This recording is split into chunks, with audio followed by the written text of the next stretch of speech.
Hay un episodio en la serie de The Unbreakable Kimmy Schmidt que siempre tengo muy presente.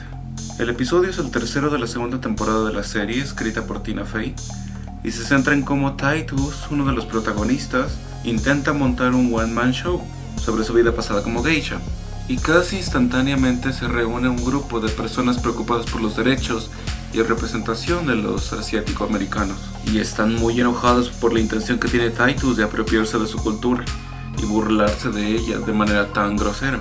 Pero resulta que al final del episodio la multitud entra a ver el show de Titus y queda maravillada por la sensibilidad expresada en esa obra y por hacer una representación tan respetuosa de su cultura. Mira, la representación que hay en Kimmy Schmidt y en especial de la gente nativoamericana es algo que creo que deberíamos de discutir más. No porque sea mala o un buen ejemplo, sino porque se salió con la suya. Y en retrospectiva no molestó tanto a la gente. Y eso que Kimmy Schmidt no era una comedia blanca, era una comedia que sí se centraba mucho en trauma y en hacer chistes despectivos a muchas comunidades. Y aún así es una serie que vemos con mucho cariño, incluyéndome. Y mira, la razón por la que tengo presente este episodio en particular es por la manera en que logró hablar de un tema muy complicado, como lo es la apropiación cultural, de una manera que al igual de irreverente también es bien intencionada, o al menos espero que haya sido bien intencionada.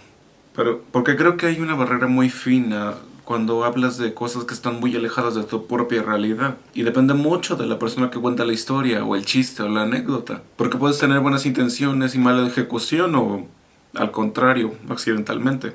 Y muchas veces, aunque no siempre, hay media que solamente quiere mostrar las cosas de una manera neutral, sin condenarlas, solamente mostrando la manera problemática en la que el mundo funciona.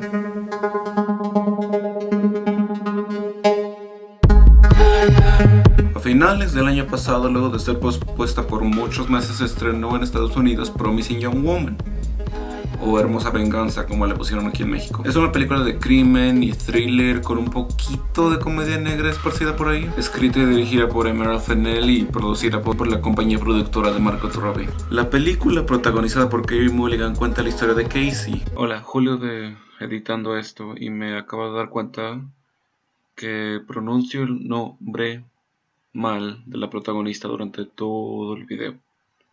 Es Cassie, no Casey. O sea, así se llama Cassandra, que de hecho curiosamente está basado en un personaje de la mitología griega, donde Cassandra tenía la habilidad de poder ver el futuro y de ver profecías, pero que mucha gente no le creía, y eso fue hecho a propósito, lo cual esto hace ver a la película como un tipo de tragedia griega, pero me estoy adelantando un poquito. Pero es Cassie, no Casey.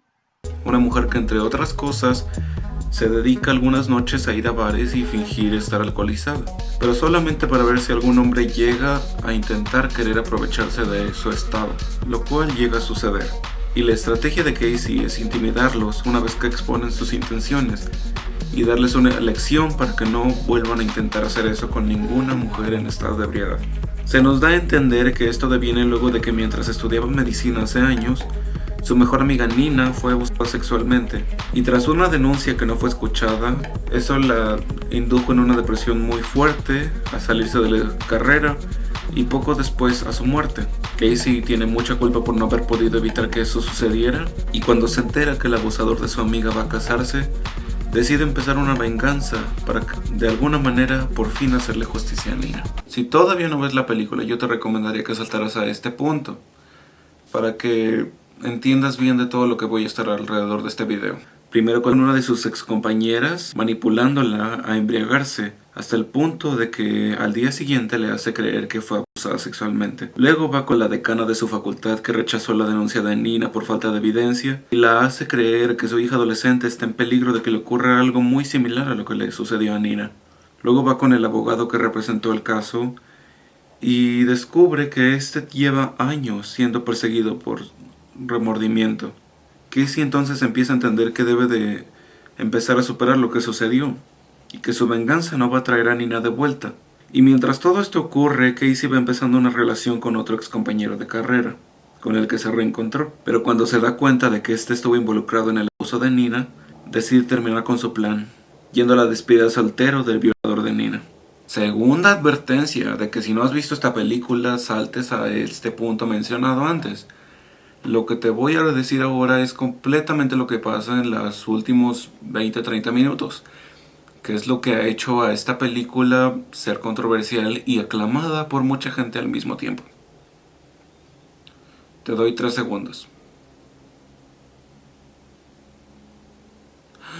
Resulta que cuando Casey está a punto de llevar a cabo su violenta venganza en el abusador de Nina, este empieza a defenderse y Casey termina asfixiada por una almohada. A la mañana siguiente, uno de los amigos del abusador entran al cuarto y descubre el cuerpo de Casey y al abusador muy traumatizado.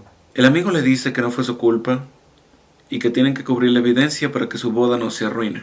Incineran el cadáver de Casey mientras la policía investiga su desaparición sin mucho esfuerzo. Y es hasta los últimos minutos cuando vemos que Casey ya había previsto que eso sucediera y ya estaba preparada para esa situación desafortunada. La policía logra encontrar el cadáver de Casey e interrumpe la boda del abusador para hacer justicia. El título de Promising Young Woman no es por accidente.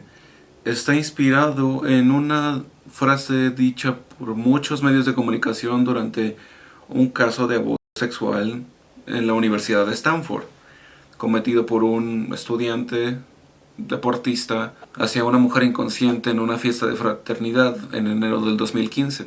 Y muchos medios de comunicación, de periódicos, revistas y demás, se empezaron a referir a ese hombre como un joven muy prometedor que se había visto envuelto en una tragedia muy terrible. Palabras más, palabras menos. Este caso fue mediatizado bastante, abriendo muchas discusiones acerca del abuso sexual en universidades y sobre cómo hombres privilegiados no son hechos responsables por sus actos, en especial en casos de abuso sexual. Y estas conversaciones se volvieron mucho más puntuales luego de la sentencia hecha por un juez que curiosamente también estudió en Stanford y también era deportista, y que solo condenó al violador, a pesar de mucha evidencia y testigos, a tan solo 6 meses de prisión, de los cuales solo tuvo que cumplir 3.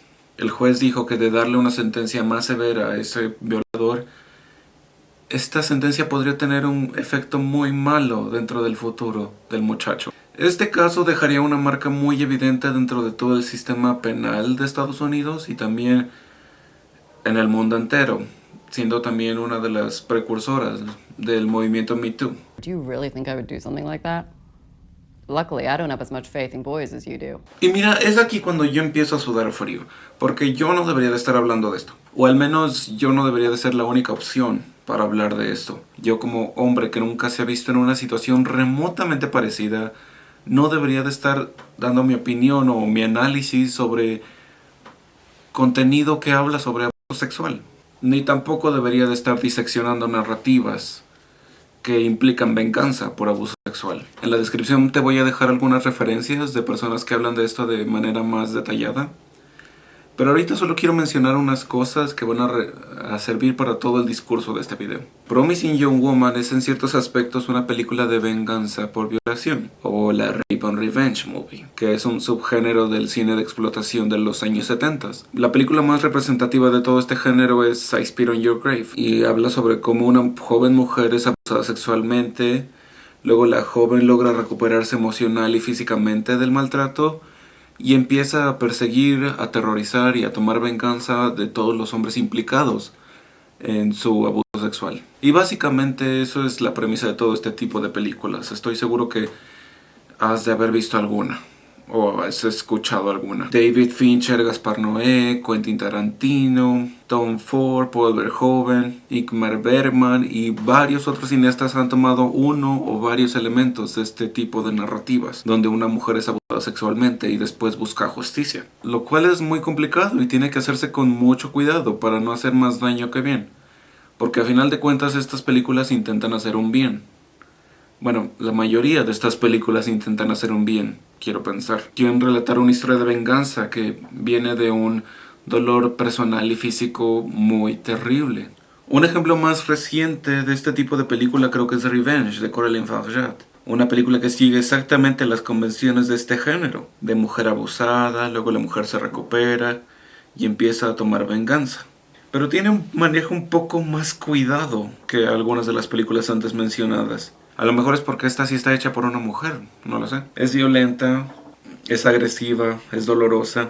Y al mismo tiempo entiende que es una fantasía de thriller donde queremos ver a una mujer siendo una chingona, cometiendo venganza y matando violadores. Una cinematografía estilizada le da un aire diferente, ya que la mayoría de estas películas están dentro de un hiperrealismo incómodo y nauseabundo casi, al igual que las acciones que se cometen. En Revenge estas acciones asquerosas siguen presentes, al igual que las actitudes de machismo y violencia psicológica, sexual y física contra la protagonista. Y a final de cuentas siento que ver esta película es como ver a alguien superando obstáculos que sabes tú que la mayoría no van a poder. Es ahí donde queda este elemento de fantasía y de wish fulfillment. O sea, ver a una mujer cauterizándose solita una herida y caminar por el desierto con un rifle mientras está descalza durante varios días se ve cool, pero sabes que a final de cuentas esto es una fantasía. Igual esto se remota un poquito a lo mejor a también todas las películas de venganza, desde El Conde de Montecristo hasta Marimar. Estamos siendo manipulados por estas personas que cuentan estas historias a conciencia, porque sabemos que queremos pasarla bien y queremos ver a esta persona que sufrió mucho triunfar en la vida. A lo mejor porque te identificas con ella en ciertos aspectos, o a lo mejor porque has sufrido cosas similares y quieres que a lo mejor lo que tú no pudiste hacer o que no fueron tus circunstancias, ahí sí pasen. Así es el wish fulfillment. Somos Cenicienta trabajando todos los días y si vemos una película donde vemos que a una Cenicienta se le apareció una hada madrina que la mandó a un baile, dices, oh, a lo mejor a mí también algún día. Y esto también aplica para estas películas de abuso sexual y violencia física y psicológica. Aquí quieres ver a una mujer conseguir venganza por los medios necesarios, hacerse justicia por su propia mano. Estamos siendo felices de ser manipulados porque nos están contando algo que a lo mejor en la realidad no pasa. En L'Avenir de Agnès Varda sucede algo parecido y al mismo tiempo es como lo contrario. Aquí no hay nada de violencia sexual, pero sí existe una manipulación del espectador muy evidente. En mi video de los paraguas de Cherburgo te hablé sobre la teoría del color y cómo nosotros como personas respondemos a ciertos estímulos visuales, por si lo quieres ir a ver. Aparte, Jack Demy y Agnès Varda eran como que relationship goals, maestros del cine colorido y triste. En La Bonheur de Varda entramos a un mundo increíblemente saturado de colores brillantes, flores, momentos cursis y empalagosos entre parejas, y sin estar completamente conscientes mientras nos cuentan una historia de bigamia, Varda está jugando con nuestra mente, ya que cuando llega el final de la película te das cuenta de que casi es una burla tétrica, con un mensaje lleno de sarcasmo, algo cruel, y totalmente brillante sobre la mirada masculina, y cómo muchos hombres ven a las mujeres como objetos reemplazables. Es un mensaje muy claro que no llega hasta los últimos minutos, luego de que durante menos de 1 hora y media estuviste en este mundo hipersaturado de sentimentalismo y color. El final te cae como una cubeta de agua fría.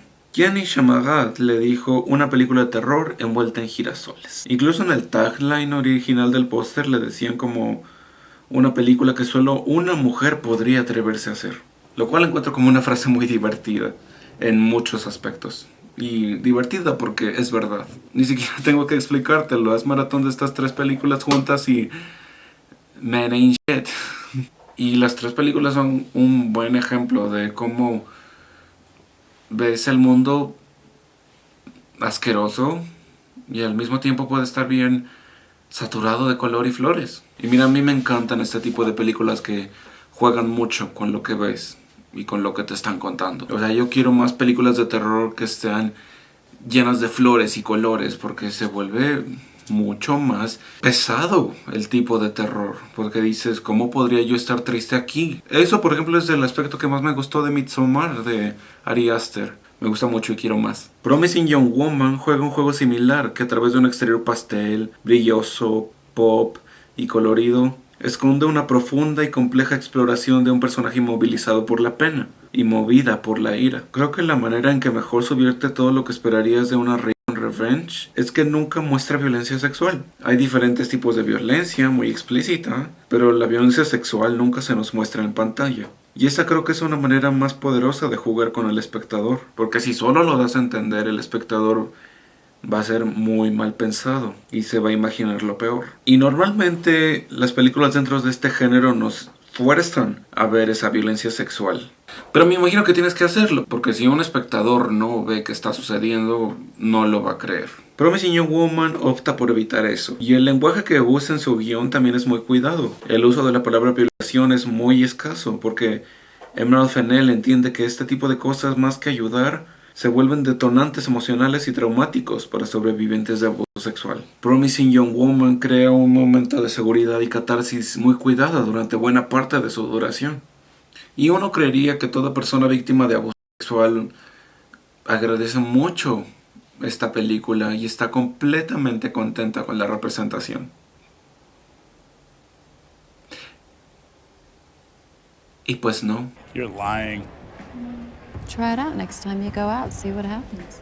No sé si esta luz funciona, pero igual sabes que aquí siempre estamos experimentando. Promising Young Woman es divisiva y lo que le sigue. O sea, he visto reacciones de todo tipo. Y yo creo que nunca te vas a sentir seguro sobre lo que opinas de esta película hasta que lo experimentas. Igual que con la mayoría de las cosas en la vida. Bueno, con buena parte de las cosas en la vida. Mucha gente ha tachado la película de insensible, criticando la película por mostrar a Casey como la verdadera víctima de la situación, o por la poca sensibilidad para hablar sobre violencia sexual, o por el feminismo blanco, girl bossy y victimario que usaba para hablar de una cosa muy real, o simplemente por la cobardía de no irse completamente por ese realismo crudo al que en ocasiones se inclina. Y en especial el final ha sido el aspecto que más gente alaba o le critica a la película. Hay un dicho, bueno, no es un dicho, lo vi una vez en un comentario de YouTube, que decía que no importaba la mayoría de las cosas que pasaron en la película. Si tienes un final contundente, fuerte y decidido, la gente va a salir con una buena opinión de la película. Puedes tener 2 tercios olvidables y el último tercio, el título de esta lista. Y el final de Promising Young Woman ha sido probablemente la discusión más duradera que ha tenido esta película desde que se estrenó. Y me remitió mucho a lo que te hablé al principio sobre Kimmy Schmidt, porque hasta ahora se ha salido con la suya para hablar sobre este tema. No ha tenido ningún backlash tan grande. Y mira, yo leí muchas reseñas, muchos análisis, muchos comentarios de sobrevivientes de abuso sexual, entrevistas con el elenco, y estaba intentando encontrar una respuesta sobre si este tipo de representación era buena o no. Y lo que descubrí fue que no lo sé. No lo sé. Mira, si tú esperabas que yo te dijera si este tipo de representación es buena o no, la verdad es que no lo sé. No lo sé. Promising Young Woman no tiene respuestas fáciles. Y en muchas ocasiones parece que la película ni siquiera intenta dar respuestas. Porque es una película que todo lo hace de manera muy decidida. O sea, desde su uso de Boys de Charlie XCX hasta Stars Are Blind de Paris Hilton, todo es un manejo de cultura visual y mental muy pensado, muy decidido. O sea, es lo que yo más le celebro a esta película, de que tiene unos pinches ovariotes. Y mira, el tercer acto en general cambia toda la percepción que tenemos de películas como estas. Realmente cambia lo que uno esperaría de la Raven Revenge Movie. E incluso si parece un final feliz, en realidad solo es como que un retrato de todo lo que tiene que pasar hasta que las autoridades intervengan. Expone lo podrido que está el mundo y lo podrido que nos vuelve la sociedad, con lo que actuamos, con lo que decimos, con lo que mentimos. A mi parecer es brillante, pero hay mucha gente que cree que no, y eso es más que válido. Y es por eso que por más que yo quería hablar de esta película, sentía que no estaba listo. Estaba preparando, estaba buscando sobre... Ni siquiera sabía cómo le iba a poner a este video, pero sabía que quería hacerlo. Y no sabía si yo tenía el derecho... Bueno, no, derecho no es la palabra, porque al final de cuentas es mi canal y si yo quiero hacer un video de 10 minutos cortándome las uñas, lo puedo hacer. Y ya lo hice. Pero el punto es de que a lo largo de mi vida he descubierto que uno puede hablar mejor de las cosas si se prepara un poquito. Y supuse que si yo buscaba lo suficiente e investigaba lo suficiente sobre Promising Young Woman, iba a llegar a un acuerdo sobre lo que hablaba esta película. Y ya después me di cuenta de que por más que yo lo intentara, por más que yo leyera y investigara y pusiera referencias, todo lo que yo dijera de esta película no va a tener en comparación en nada con reseñas de personas sobrevivientes de abuso sexual. Porque a final de cuentas, solamente estas personas pueden decir si está bien o no lo que están diciendo. O sea, por ejemplo, yo como mexicano sí puedo quejarme si sobre Coco está bien hecha o no. Porque a final de cuentas pertenezco al grupo de gente al que esa película va dirigida. Y no es que solo es el tipo de gente al que va dirigida pueda disfrutarla o no esta película. Ese no es el punto. El punto es de que muchas películas saben lo que son y saben a quiénes van dirigidas o cuál es el público principal o cuál es el público que va a conectar más con ella. Es por eso que Coco se volvió la película más taquillera en México. Y cualquier análisis que yo haga sobre una narrativa de violencia sexual o de venganza contra abuso sexual va a palidecer en comparación a gente que se ha visto involucrada en ese tipo de narrativas. She was just Nina. And then she wasn't. Yo odio mucho esos videos de final explicado. O sea, al principio me gustaban porque yo decía, obvio quiero que me digas lo que pasa al final de Inception. Pero ya después este tipo de videos se volvieron en teorías muy alocadas. De que dices, o sea, la película en ningún momento quiso decir eso. ¿De dónde estás sacando esa teoría? ¿Dónde estás viendo que va a salir Mephisto, Doctor Strange y los Cuatro Fantásticos y Capitán Marvel al final de WandaVision? No lo van a hacer.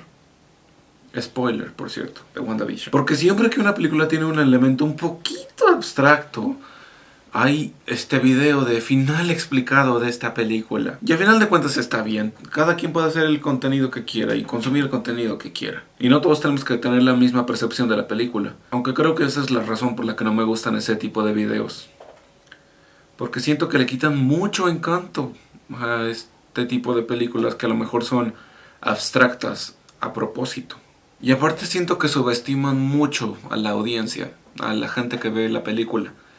Que a fuerzas le quieren dar una explicación que a lo mejor la gente misma pudo haber llegado por su propia cuenta.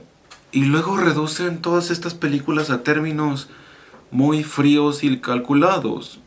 Porque nosotros como sociedad nos han dicho que todo tenemos que pensarlo en términos fríos y calculados.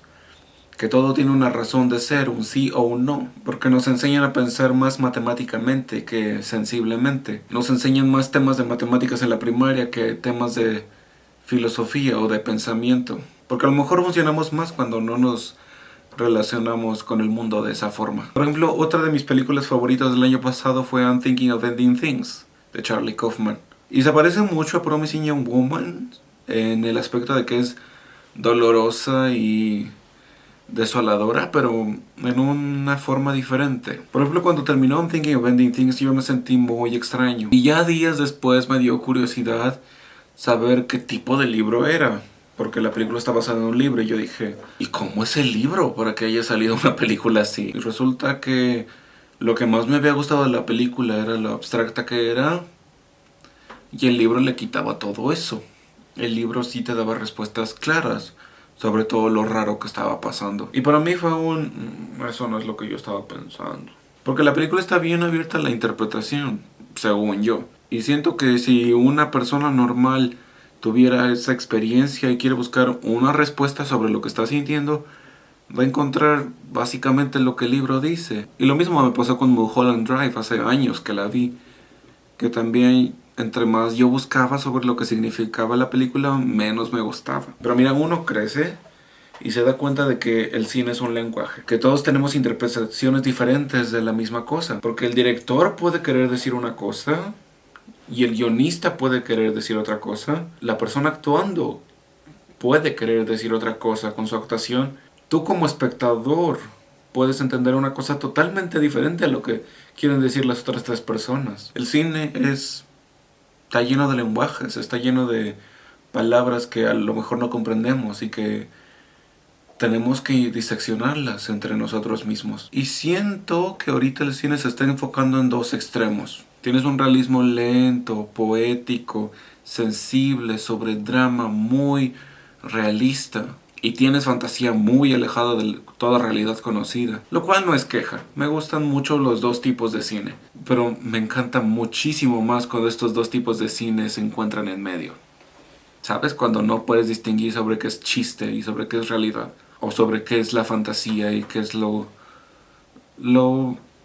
imaginario. Pero siento que cuando estamos en estos dos extremos solamente son como cajas de cristal. O sabes exactamente todo lo que hay dentro de esta caja por todos los ángulos. Y sabes qué esperar, y sabes el tamaño que tiene, y sabes las proporciones, y sabes el tamaño, la altura, el peso, a lo mejor te lo imaginas. Y a lo mejor a veces te ponen algo en esta caja de cristal que tú no esperarías y dices, nunca había visto esta cosa así como lo pone esta caja de cristal. Volviendo a Promising Young Woman, porque creo que me desvié poquito, pero no porque tengo un guión. Es una película bien divisiva, que vas a amar o vas a odiar, o vas a amar todo y odiar los últimos 15 minutos, o vas a odiar toda la película y amar los últimos 15 minutos. E incluso si te deja indiferente, al final de cuentas es una historia que fue contada y que te va a dejar una reacción en ti, que te va a mostrar que vivimos en una sociedad en la que las autoridades tienen que intervenir hasta que haya muchos cuerpos por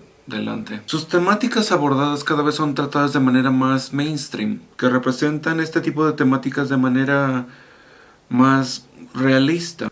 I May Destroy You, Sex Education, Unbelievable, Atleta A, Batallas íntimas. Pero mira, en mi opinión el cine no tiene que representar la realidad. Y nosotros como espectadores no deberíamos de pedirle al cine que consumimos o a cualquier cosa que consumimos que represente la realidad. Porque son estándares muy altos a los que nadie se puede someter y que nunca nadie va a alcanzar. Porque si intentas estar cerca de esos estándares, al final de cuentas vas a omitir varias cosas o varias personas o varias experiencias. Pero digo, ya si vas a consumir este tipo de arte con temáticas fuertes, al menos intenta hacerlo de gente que lo va a tratar de una manera un poquito más sensible, que quiere dar un punto de vista diferente al que ya se ha dado por mucho tiempo. Un tipo de arte más auténtico y personal que se aleje de las cajas de cristal y se acerque más a un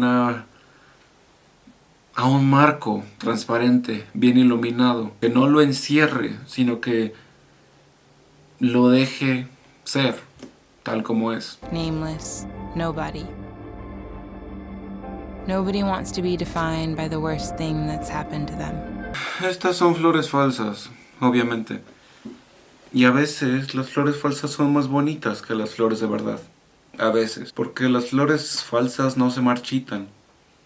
Las flores falsas siempre tienen el mismo color. Nunca pierden su aroma porque ni siquiera tienen aroma. Tienen este color que a veces parece falso. Y aunque estén muy cuidadas, se van a sentir como tela. Chanel Miller es el nombre de la joven que fue abusada sexualmente en el caso que te conté al principio. Su declaración de testigo fue puesta en línea y se hizo viral automáticamente. Y durante todo el tiempo que se llevó a cabo el caso, solo fue conocida como Emily Doe. Años después de que sucedió esto y de que su violador fue puesto en libertad, Chanel Miller decidió romper el silencio, dejar el anonimato y sacar su propia autobiografía donde relataba su experiencia con el sistema judicial de Estados Unidos y con su experiencia de abuso sexual, llamada Know My Name, Apréndete mi nombre, donde Chanel misma decidía tomar control sobre su narrativa, que durante muchos años solamente la vieron como una víctima, como un simple cuerpo humano al que se le cometió un crimen que nunca tuvo la justicia que merecía. Chanel relató intrínsecamente toda su experiencia con el abuso, con el juicio y con la respuesta del público ante su situación. Y decía que a pesar de todo, esto solo la había motivado a levantar más la voz y a invitar a más personas a levantar la voz. La realidad como tal no existe en el arte, pero existen las personas que hacen arte. El arte nos ayuda a entender, nos apoya para descubrir narrativas ajenas a nosotros, pero al mismo tiempo solo es una representación, a veces de conceptos abstractos como el amor o el miedo o a veces de experiencias crudas, que solamente son entendidas cuando las diseccionamos por partes. La realidad como tal solo se comprende cuando escuchamos a las demás personas y sus experiencias, cuando nos callamos para escuchar, y cuando la demás gente también se calla cuando es nuestro turno de hablar, porque nunca vamos a poder entender toda la experiencia humana por nuestra propia cuenta. Todos sus altos, bajos, tragedias, injusticias y glorias es imposible que un solo cuerpo la aguante. El comprender no es un proceso solitario, y la empatía es un sentimiento que tiene que nacer de la colectividad. Así que solamente nos toca callarnos, escuchar y analizar.